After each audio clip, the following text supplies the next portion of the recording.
Hello everyone, welcome back to another HUFO. This is the series where I give you my honest, unfiltered opinions on a variety of subjects that you ask me on Instagram. If you want to get involved in a future one of these, make sure you follow me over there and keep an eye on my stories. But before we get into it today, a quick and extra big thank you to everyone who supports my channel through Patreon. Patreon is a tip jar of sorts for online creators, and it really does help me do what I do. Through that program, I offer a number of things like tabs to the music I make, early access to videos, stuff like that. In fact, if you've ever wondered how some people are able to comment on a video before it's released, it's because they have that early Patreon access. If that sounds like something that's interesting to you, you can find that over at patreon.com/samuraiguitarist. Anyways, let's get to it. Okay, to kick things off today, Chance Ant Ones asks, what is some of the worst advice you ever got when learning to play guitar? I've been fortunate enough to have some really great teachers over the years. I really had to think about this, but two things do come to mind. The year I was set to audition for music school, I met with this guy who had a connection to the school that I wanted to go to. It was a fairly negative meeting. He kind of implied that I didn't have what it took for a career in music, and he advised that I figure out a backup plan. I ended up using that as motivation to practice even harder, and I did end up with a career in music. I mean, it's weird though, because that bad advice actually really pushed the competitive side of me to prove him wrong. I wonder if that was his idea all along. And by the way, I don't think that discouraging people from a career in music is always a bad thing. It's just when I look at my life with the power of hindsight, I can see that had I taken his advice, that my life probably wouldn't be as fulfilling as it is now. The other bad advice I got was from a teacher at college who is a phenomenal teacher, an excellent guitar player, and gave many pieces of very, very good advice, but this one thing stands out. I remember in my first year, he told my class that for the years that we're at college, we should spend the bulk of our practice time working on the jazz blues, because playing this will be how we make the majority of our money gigging. Back then, I didn't quite have the same view of the music industry as I have now, and I was fairly naive. However, I did know that there was little to no money to be made playing jazz. I remember hearing him say this and wondering what kind of musicians the school was fostering and how ready would we actually be for the real world. I came to realize that the heavy-duty jazz instructors could teach me a ton about music, but had an awful sense of the business side of things. So my advice to guitarists regarding the jazz blues and jazz in general is that there's a lot that music can teach you, but there's absolutely no money there. However, the skills that you learn through that genre can prepare you very well for things that have more monetizability. Moving on, It's Teo asks what my favorite band is that you've probably never heard of. I'm gonna go with the grungy Canadian folk rockers, Matt Mays and El Torpedo. Their self-titled debut album is one of my absolute favorites of all time. They're kind of rootsy, heartland, Canadiana rock, totally up my alley. I can tell that Matt listened to a lot of the same artists growing up that I did. Neil Young, Tom Petty, that kind of stuff. His music has always felt home-like and familiar to me, even if it's my first time hearing it. It's just good, straight ahead, rock and roll. I love it. If you want to check out a song by him, I would recommend Stand Down at Sundown. Take a listen to see if you might like it too. Meitner.c asks, what music genre would you completely abolish from existence? I'm going to go with vocalese jazz, which is when you take jazz standards and put lyrics, which are always super cheesy, to the music part of it, including the solos. It's awful, never need to hear it again. Super Gnarly Charlie asks my opinion on how the music community has dealt with the pandemic, for better or for worse. I don't know that I can really draw a conclusion on such a large group of people. Some have found ways to make it work, most have struggled. Now be warned, I'm about to go on a bit of a side rant here, but I don't know about you guys, I'm personally really sick of hearing the feel-good story about the guy who was able to get something really positive out of the pandemic. I mean, good for them, that's great, but that's the outlier. Most of our lives are significantly worse than they were a year ago. I feel like the bright, uplifting tale of the guy who tweaked his life so that he's now thriving in the COVID world kind of makes the rest of us feel worse that we weren't able to turn this flaming pile of garbage into a beautiful sculpture. The vast majority of us won't have a positive takeaway from this pandemic. Just simply getting through it is more than okay. Not everything needs to have a bow on it. You don't need to always prize something good out of a bad situation. You just need to get through it. And I might just be a little bit bitter right now because the government in my province, Manitoba, has had an absolutely abysmal response to this pandemic. And because of their incompetence, we're back in another lockdown. And I don't know when I'm going to see my parents again or play hockey with the boys.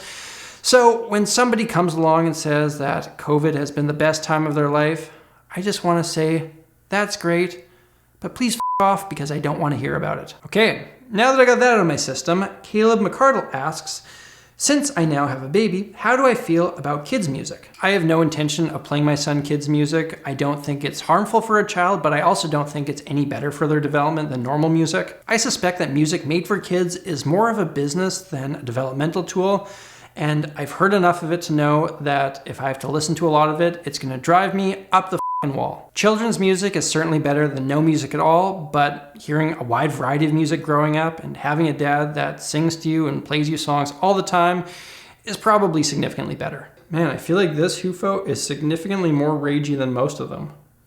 Okay, here's a nice bright topic. Mint Condition asks, what is the most depressing album you've listened to? I'm gonna go with Nyandra de la Days and Usually Just a T-Shirt, or however you pronounce it, which was John Frusciante's first, I think, solo record that he released after the first time he quit the Chili Peppers when he was deep in drug addiction. There are a number of hauntingly beautiful moments in it, but I can't listen to that album without just feeling a deep, deep sense of disturbing sorrow. I can only listen to it once in every 10 years because it always puts me in a certain mood that is not a happy mood. If you're looking for that in your life, go check it out. Escalito 2.0 asks, have I ever been interested in making music in the video game industry? In the right situation, I would absolutely love to do a video game soundtrack at some point. However, I've heard from some friends who work in that industry that it's typically not an overly creative or rewarding experience. I've heard that people will often hire you with a fairly specific idea already in their head, and it's your job to turn their idea into a soundtrack. You're essentially just a musical vessel for their creative vision. I don't think that I would want to do that. However, if a video game developer was already a fan of mine and came up to me and said, hey Sammy G, I totally trust you to come up with whatever you think works, you have full creative control here, I would definitely jump on board with that. But I don't think that happens very often. Darian Goche asks, my HUFO on soundproofing a room. Soundproofing is something I really need to do in the new studio. You can probably hear the reflections on my voice, which is something I really dislike. It's quite important unless you're only close miking, in which case you can probably get away without doing it. Moving on, Saving Manual asks my HUFO on music education channels that prioritize maintaining a constant flow of content instead of quality. I watch very little music content on YouTube, so I don't know exactly what he's referencing, but maybe I can provide a bit of insight. There's an algorithm built into YouTube that decides which videos will be recommended and pushed to viewers, which ultimately determines how well your channel does. Now, this algorithm is very hard to predict. You never know what's gonna do well, what won't.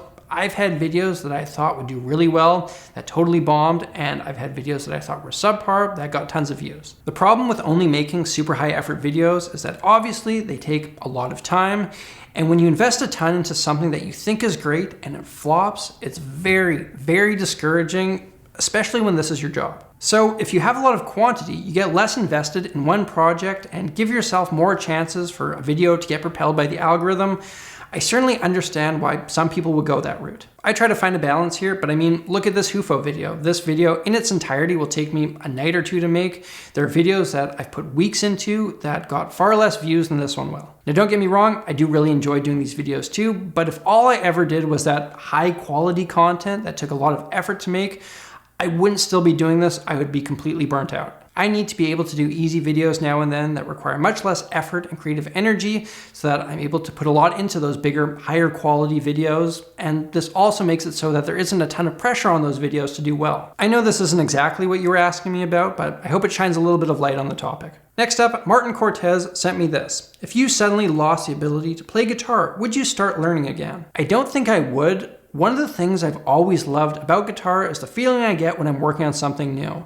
It feels like I'm discovering something. It's a similar feeling I get when I'm traveling somewhere for the first time. I don't think I would get that childlike sense of wonder if I was relearning guitar. I think I would be much more inclined to pick up a different instrument. Maybe drums. I wanted to be a drummer long before I picked up guitar, but my parents wanted nothing to do with that racket, or alternatively, maybe I'd go really deep into the production side of things. Moving on, Tom McIver asks, is flamenco the purest form of guitar? It's hard to define what pure means. Is it the most intrinsically beautiful or valuable type of guitar playing?